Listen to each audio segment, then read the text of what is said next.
احسان جب سرکار دو عالم صلی اللہ علیہ وسلم سے پوچھا گیا کہ احسان کیا ہے تو میرے آقا علیہ السلام نے فرمایا احسان یہ ہے کہ صرف عبادت نہ کرو، یوں عبادت کرو گویا کہ تم اللہ کو دیکھ رہے ہو، کأنک ترا، گویا حقیقتاً تو ہو نہیں سکتا، تمہاری اتنی صلاحیت نہیں، تمہاری آنکھوں میں وہ طاقت نہیں، گویا کہ یہ کوشش کرو کہ تمہارے اندر عبادت میں حضوری کا یہ وصف پیدا ہو جائے کہ عبادت میں گویا کہ تم اللہ کو دیکھ رہے ہو۔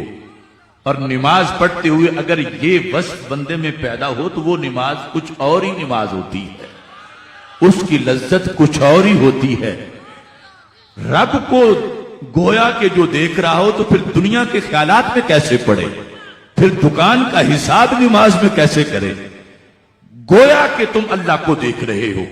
یہاں تو لفظ گویا کے استعمال فرمایا، لیکن اگلے حصے میں فرمایا فَإِن لَمْ تَكُنْ تَرَاهُ، اگر یہ کیفیت تم میں پیدا نہیں ہو سکی کہ گویا کہ تم اللہ کو دیکھ رہے ہو تو پھر یہ تو یقیناً تم اپنے اندر لاؤ بات فَإِنَّهُ يَرَاكَ، وہ یقیناً تمہیں دیکھ رہا ہے۔ یعنی پہلے تو یہ کوشش کرو کہ گویا کہ تم اللہ کو دیکھ رہے ہو تو پھر بھی وسوسے دور ہو جائیں گے، پھر بھی خیالات دور ہو جائیں گے، پھر بھی حجابات ہٹ جائیں گے۔ یہی وجہ ہے کہ جب ہم پڑھتے ہیں الحمدللہ رب العالمین الرحمن الرحیم مالک یوم الدین، آگے ہے ایاک نعبد و ایاک نستعین۔ امام بیضاوی رحمت اللہ علیہ نے سوال کیا کہ یہ جو جتنے اسم ظاہر ہوتے ہیں یہ غیب کے معنی میں ہوتے ہیں، تو اللہ بھی اس میں ظاہر ہے، رب بھی اس میں ظاہر ہے، رحمان بھی اس میں ظاہر ہے، رحیم بھی اس میں ظاہر ہے، تو اس لحاظ سے فاتحہ کی ترتیب میں پھر یوں ہونا چاہیے تھا جب سب غیب سے باتیں ہو رہی ہیں کہ جو رحمان ہے، جو رحیم ہے، جو مالک یوم الدین ہے، آگے کیا ہے ایاک، ہم تیری ہی عبادت کرتے ہیں اور تجھ ہی سے مدد چاہتے ہیں، جبکہ کلام کا انداز یہ چاہتا ہے کہ یوں کہا جائے ہم اسی کی عبادت کرتے ہیں جسے ہم نے رحمان کہا، جسے رحیم کہا، جسے مالک یوم الدین کہا، ہم اسی کی عبادت کرتے ہیں لیکن اسی سے ہی اور اسی سے ہی مدد چاہتے ہیں۔ مگر قرآن میں ایا ہو نہیں، ایاک، ایاک نعبد و ایاک نستعین۔ یہ کیوں ہے کہ جب پہلے صفات بیان ہو اور دھیان اس طرح ہو ان تعبد اللہ کأنک تراہ، تو پھر کیا ہوتا ہے صفات کے ذکر سے پردے ہٹ جاتے ہیں۔ تو جب معبود سامنے ہو یا یہ ہو کہ وہ یقیناً مجھے دیکھ رہا ہے تو پھر یہ لطافت جو ہے یہ تصوف کہلاتی ہے۔ اس بنیاد پر یعنی قدم قدم میں اس کے مظاہر موجود ہیں، اور پھر ہمارے آقا صلی اللہ علیہ وسلم نے جو فرمایا اِن لَمْ تَكُنْ تَرَاهُ فَإِنَّهُ يَرَاكَ، اب یہاں یہ نہیں کَأَنَّهُ يَرَاكَ، وہ کہیں گے تو کفر ہو جائے گا، کن ہے گویا کہ، ان ہے یقیناً، تو اللہ تو یقیناً تجھے دیکھ رہا ہے، تم اپنے آپ کو اللہ سے چھپا ہی نہیں سکتے۔ تو ہر عبادت میں یہ بات اپنے اندر ذہن میں بسا لینا کہ میرا رب مجھے دیکھ رہا ہے، اس کو تصوف کہتے ہیں۔ اب دیکھو کلاس میں طالب علم بیٹھے ہیں، سامنے استاد بیٹھا ہے، تو ان کو بڑی احتیاط ان کے حال میں شامل ہے کہ ابھی استاد دیکھ رہے ہیں، میں اس طرح نہ کروں، میں اس طرح نہ کروں۔ یا کوئی مرید اپنے شیخ کے سامنے بیٹھا ہے تو بڑی احتیاط ہے کہ میں شیخ کے سامنے بیٹھا ہوں، تو پھر وہ کیا احتیاط ہوگی جب یہ ہو کہ اللہ مجھے دیکھ رہا ہے، اور یہ بات حضوری میں آ جائے تو پھر بندے کی زندگی میں انقلاب برپا ہو جاتا ہے کہ پھر عبادت میں ہی نہیں ہر وقت یہ ہے کہ وہ مجھے دیکھ رہا ہے، وہ مجھے دیکھ رہا ہے۔ اگر بندے کے سامنے کسی بل میں جو سانپ داخل ہو جائے تو یہ اس میں ہاتھ داخل نہیں کرتا، کیوں؟ اسے یقین ہے ابھی سانپ داخل ہوا تو کہیں وہ آگے سے کاٹ نہ دے، تو وہاں حالانکہ ہو سکتا ہے ہو یا نہ ہو، لیکن پھر بھی اس کا ڈر ہے۔ اور بلا تشبیہ و تمثیل جو ہر وقت پوری کائنات کو ہر جگہ دیکھ رہا ہے، لا تأخذہ سنۃ ولا نوم، وہ نہ تھکتا ہے، نہ دورے پہ جاتا ہے، نہ بیمار ہوتا ہے، نہ سوتا ہے، نہ اسے اونگ آتی ہے، اور ہر چیز اس کے سامنے ہے۔ اور ہم ازل میں یہ کہہ بھی آئے ہیں جب اس نے پوچھا تھا الستو بربکم، میں کیا تمہارا رب نہیں ہوں؟ ہم سب نے کہا تھا بلا، کیوں نہیں تو ہمارا رب ہے۔ تو یہ وعدہ جو ازل میں ہم کر آئے، اس کا تقاضا ہے کہ ہم پھر اس کی خوش کر کے زندہ رہیں اور اس کی خوشی کو ڈھونڈیں اور اس کی خوشی میں ساری زندگی جو ہے وہ بسر کر دیں۔ تو جو چیز اس سلسلے میں ہماری رہنمائی کرتی ہے اس کو تصوف کہا جاتا ہے۔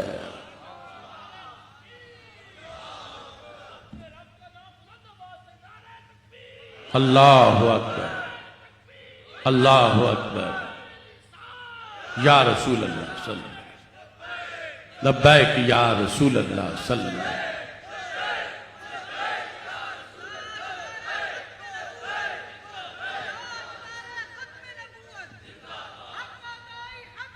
اب ٹائم چونکہ تھوڑا ہے، موضوع بہت اہم ہے۔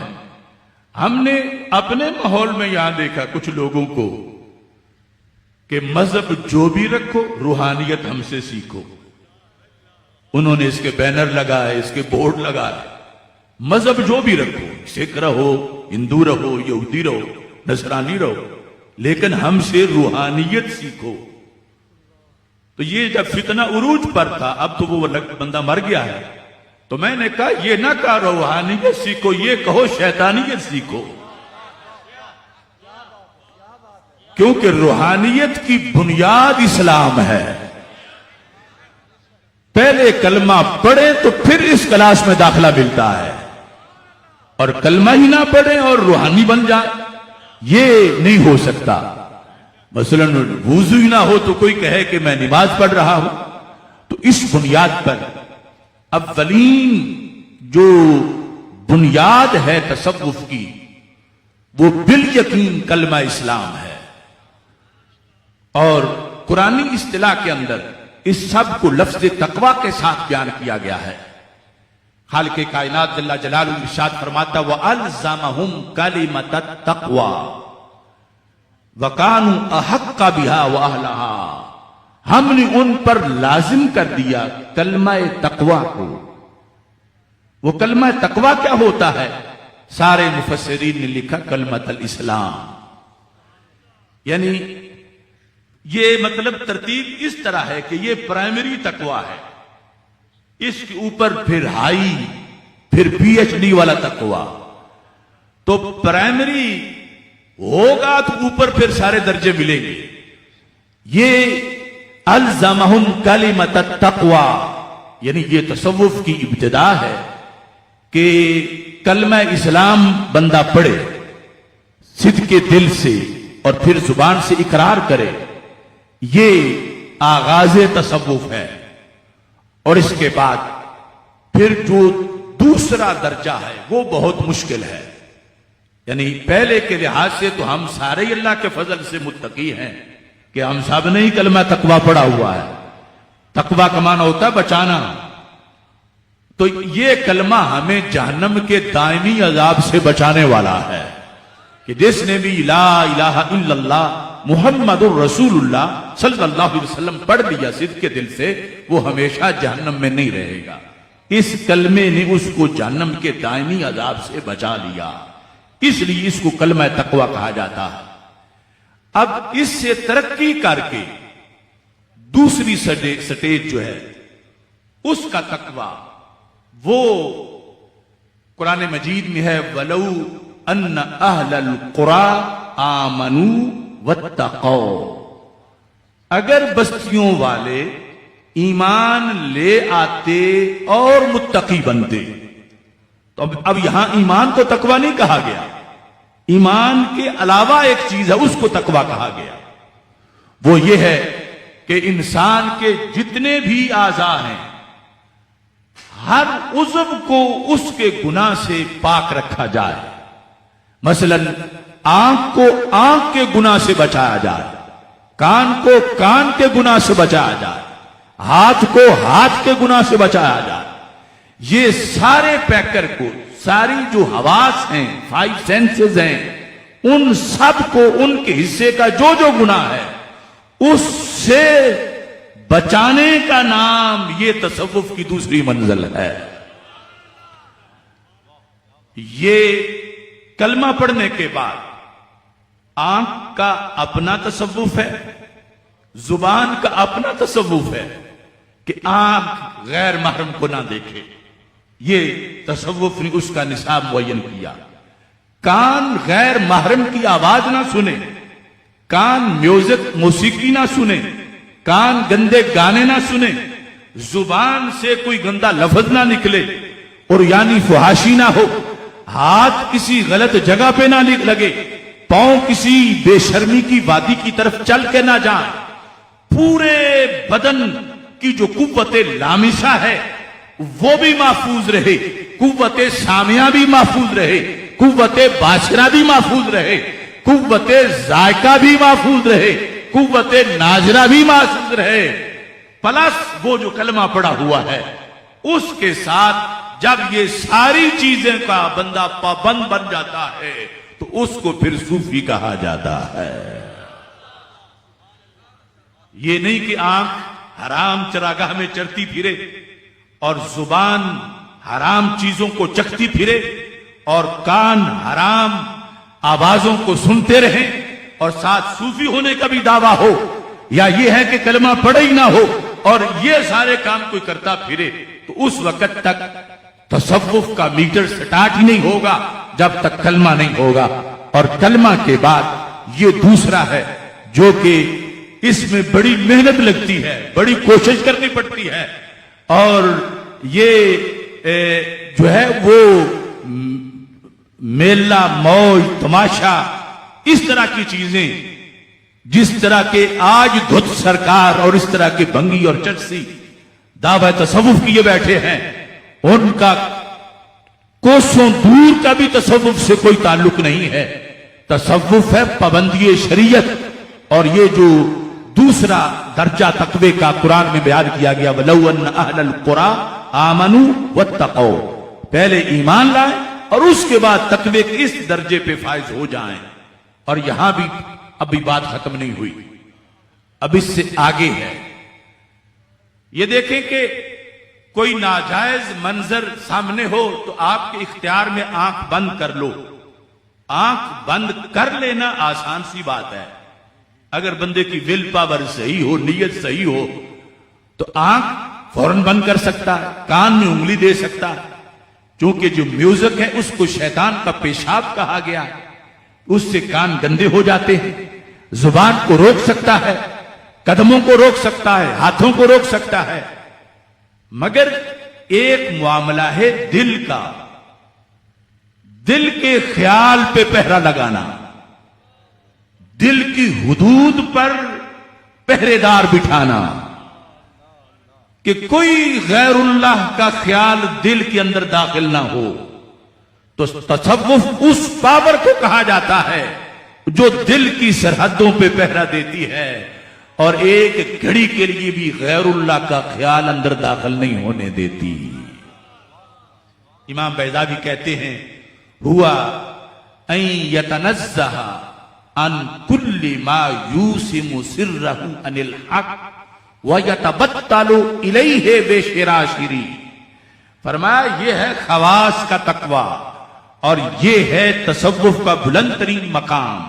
وہ کہ کیا ہے؟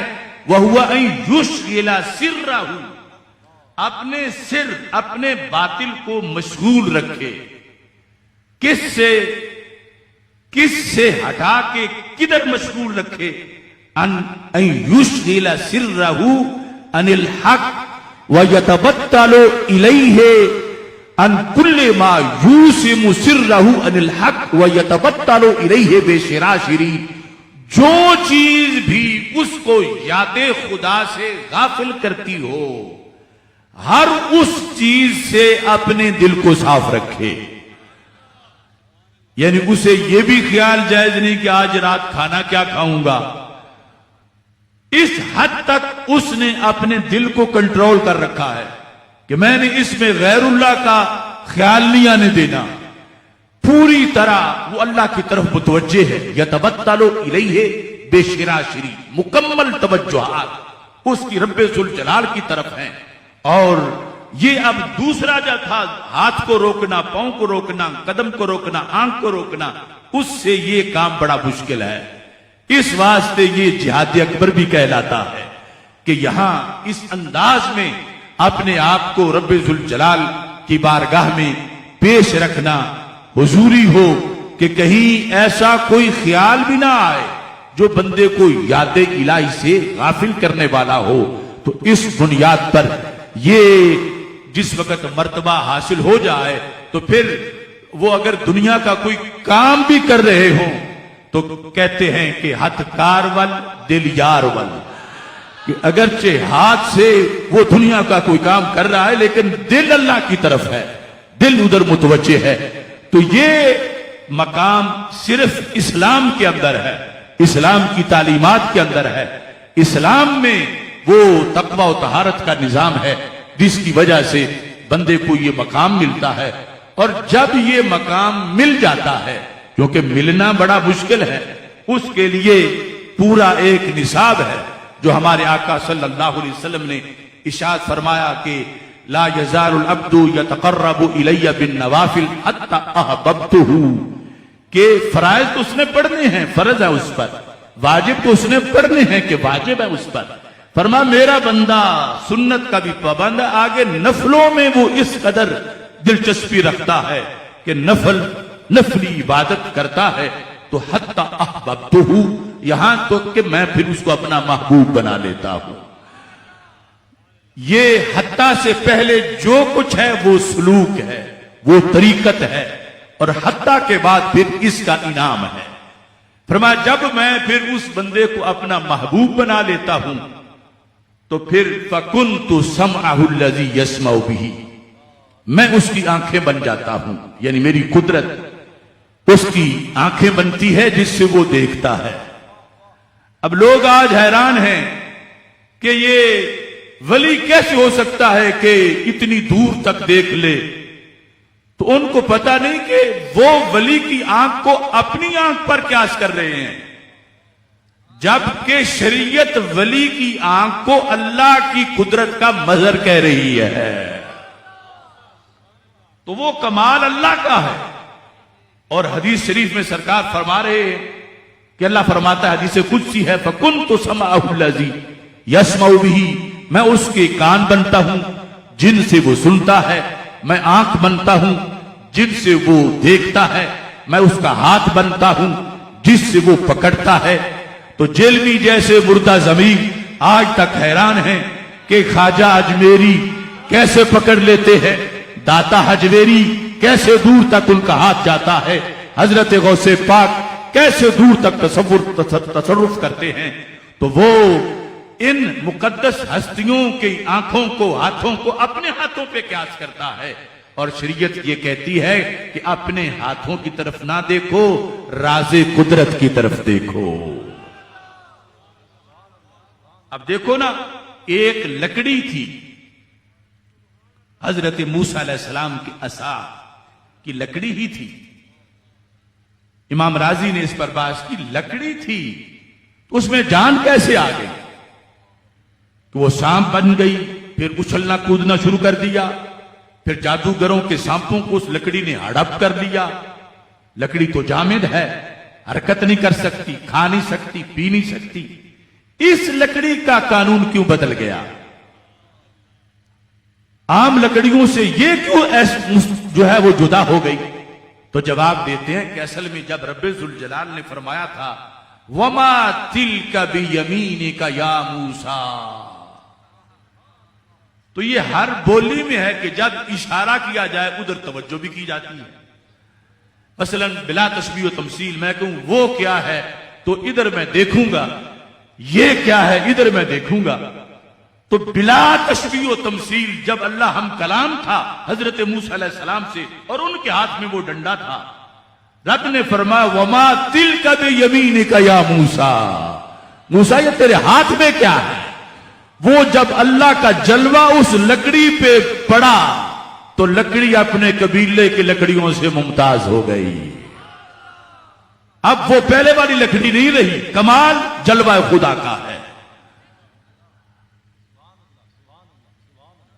مجھے بڑا افسوس سے کہنا پڑتا ہے کہ جنگل کی لکڑیاں اس لکڑی کی انفرادیت کو مان گئی کہ کہیں لکڑیوں نے جلسہ نہیں کیا، ہم بھی لکڑی تو بھی لکڑی، جب ہم ایسا نہیں کر سکتی تو کیسے کر سکتی ہے؟ جنگل کی لکڑیوں کو تو اس خاص لکڑی کا فرق ظاہر ہوا کہ اس پہ رب کا جلوہ گرا ہے، مگر جنگلی دھتوروں کو آج تک ولی کا پتہ نہیں چلا.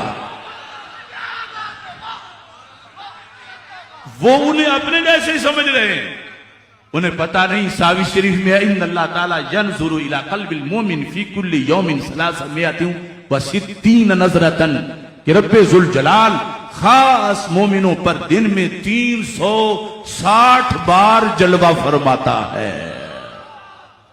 تو جو لکڑی ذات کی لکڑی ہو اس میں جلوہ گرے، اس میں جان آ جائے اور اس میں کمالات ہو، اور جو پہلے بھی اشرف المخلوقات سے ہو، پھر خیر الامت میں سے ہو، مومن ہو، متقی ہو، اور پھر اس پر جب اللہ کے جلووں کی برسات ہو تو اب اس کی قوتوں کا اندازہ کون کر سکتا ہے؟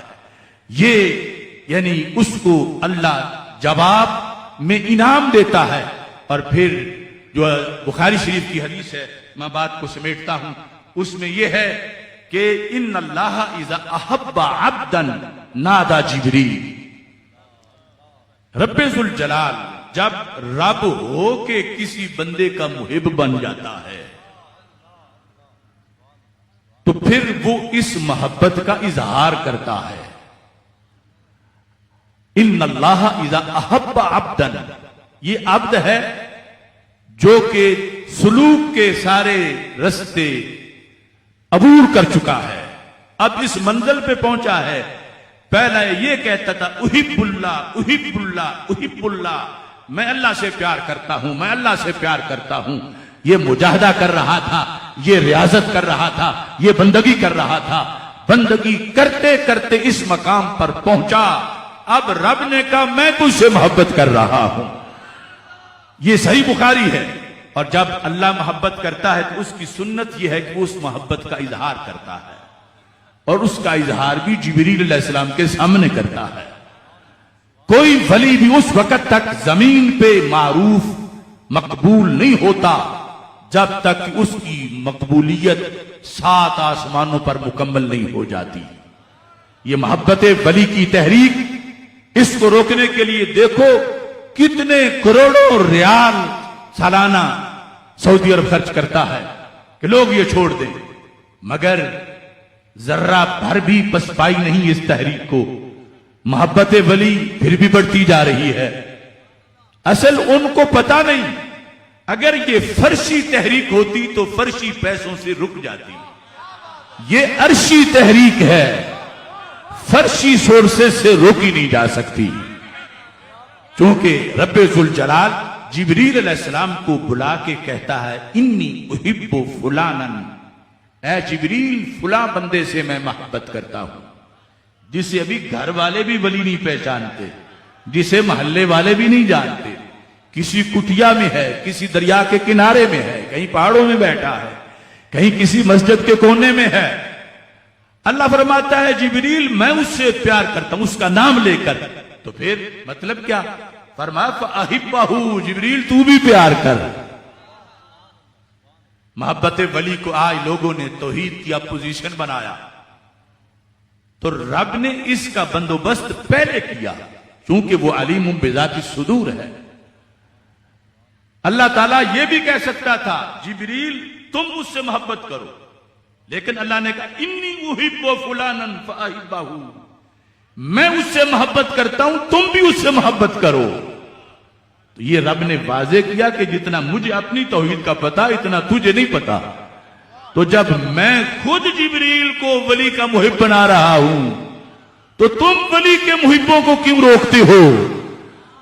اگر وہابیت اور نجدیت والا بیانیہ درست ہوتا کہ اولیاء کی محبت سے بندہ توحید سے دور ہو جاتا ہے تو پھر اللہ فرماتا جبریل ہوشیار ہو جاؤ، فلاں بندہ زمین میں ولی بن گیا ہے، کچھ اس کے رشتہ دار ہیں، کچھ دوست ہیں، کچھ پڑوسی ہیں، وہ تو اس سے متاثر ہو ہی جائیں گے.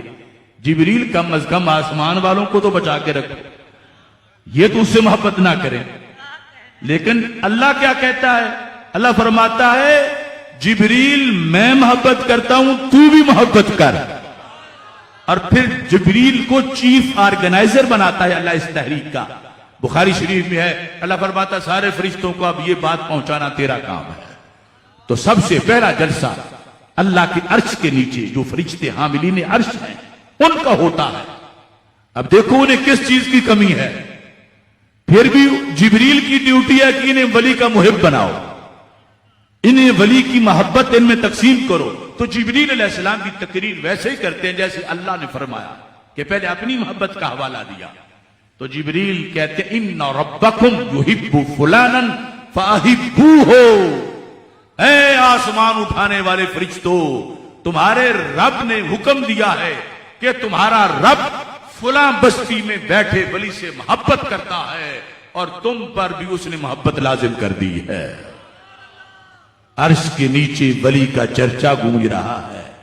ابھی محلے والے بھی جانتے نہیں، فرشتوں کو محب بنایا جا رہا ہے، جبریل کی ڈیوٹی لگائی گئی ہے. اگر یہ محبت ولی توحید سے اس کی وجہ سے کوئی فرق آتا ہوتا تو رب جبریل کو سارے فرشتوں کی طرف نہ بھیجتا. اللہ تعالیٰ نے بھیج کر آسمان کے ہر چپے پہ ایک فرشتہ ہے، سارے 7 آسمانوں میں ولی کی محبت کا جلسہ مکمل ہوتا ہے. تو پھر جبریل فرشتوں کے جلوس میں زمین پر اس محبت کو تقسیم کرتے ہیں. اب یہ پتہ اس سے کیا چلا کہ محبت ولی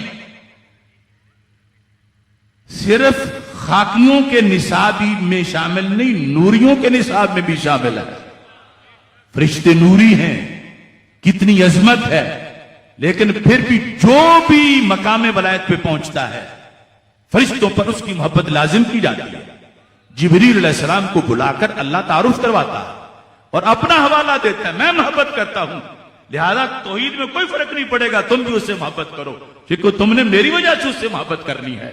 تو یہ فلسفہ اہل سنت ہے کہ جس کی بنیاد پر حقیقی تصوف وہ ہے جس کے نتیجے میں یہ چیزیں ملتی ہیں. اور یہاں بھی کچھ لوگ واردات کرتے ہیں غیر مقلد، اور کہتے ہیں کہ اسی حدیث میں فَكُنْتُ سَمْعَهُ الَّذِي، یہ کہتے ہیں کہ اس کا معنی یہ ہے کہ پھر وہ بندہ وہی سنتا ہے جو اللہ تعالیٰ پسند کرے، وہی دیکھتا ہے جو اللہ تعالیٰ پسند کرے. تو یہ اس حدیث کے معنی پر واردات ہے، یعنی وہی دیکھنا جو اللہ پسند کرے. یہ تو محبوبیت کے رستے اور مسافر کے لیے سبق ہے. یہ عمل کرے گا تو وہ محبوب بنے گا کہ آنکھ وہ دیکھے جو رب کو پسند ہے، کان وہ سنے جو رب کو پسند ہے، ہاتھ وہ پکڑے جو رب کو پسند ہے. یہ ہے وہ ریاضت کہ جس کے نتیجے میں وہ ولی بنے گا اور اللہ کا محبوب بنے گا.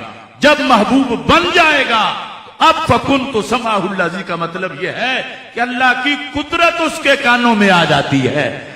اللہ کی پسند والا تو سنتا تھا تو تب محبوب بنا ہے، اب اس میں یہ قدرت آ جاتی ہے کہ جس کی بنیاد پر عام بندے کا ماحول اور ہے، اس کی قوتیں اور ہیں اور اس کی طاقتیں اور ہیں کہ خالق کائنات جل جلالہ حقیقی تصوف کے نتیجے میں اسے محبوبیت دیتا ہے اور اس محبوبیت کے مقام پر پھر اس کو اپنی قدرت کا مظہر بنا دیتا ہے اور جس کی وجہ سے وہ قریب سے بھی سنتا ہے، بعید سے بھی سنتا ہے، قریب بھی مدد کرتا ہے، بعید بھی مدد کرتا ہے.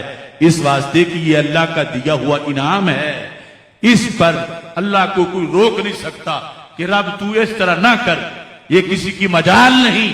اور یہ ہے مسلک اہل سنت جو حقیقی تصوف پر مرتب ہونے والی یہ شان ہے جو شان رب نے اولیاء اللہ کو عطا فرمائی ہے۔ اہل سنت یہ خوش قسمت ہیں کہ ان کے سینوں میں جو محبت اولیاء ہے یہ عرش سے اترا ہوا تحفہ ہے جو اوروں کو نہیں ملتا، صرف اہل سنت کو رب ذوالجلال عطا کرتا ہے۔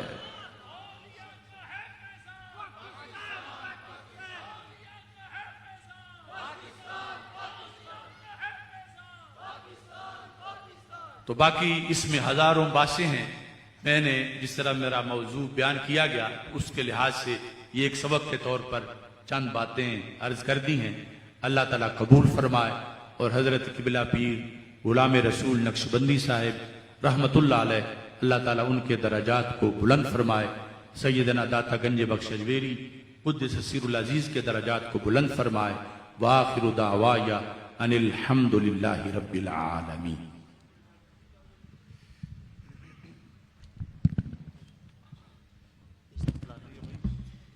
ماشاءاللہ، جن کو مل کر زندگی سے پیار آئے وہ لوگ، میں اکثر کہا کرتا ہوں آپ نے شاید نہ دیکھے ہوں، ایسے بھی ہیں۔ بہت خوبصورت انداز میں قبلہ کنز العلماء مفکر اسلام ہماری اصلاح فرما رہے تھے۔ دعا ہے اللہ تعالیٰ قبلہ کنز العلماء کا سایہ اہل سنت پر قائم رکھے اور ہمیں زندگی میں ان جیسے علماء کی قدر کرنے کی توفیق عطا فرمائے۔ ابھی دعا عطا فرمائیں گے شہزادے کو، اس کے بعد انشاءاللہ 2 شعر سلام کے ہوں گے، ختم پاک ہوگا، چونکہ یہ عرس کی تقریبات کی آخری تقریب مقدس ہے۔ اس کے بعد انشاءاللہ العزیز دعا خیر ہوگی۔ تمام احباب سلام کے لے کریں۔ مصطفیٰ جانے رحمت پہ لاکھوں سلام، شمع بز میں ہدایت پہ لاکھوں سلام، شمع بز میں ہدایت پہ لاکھوں سلام۔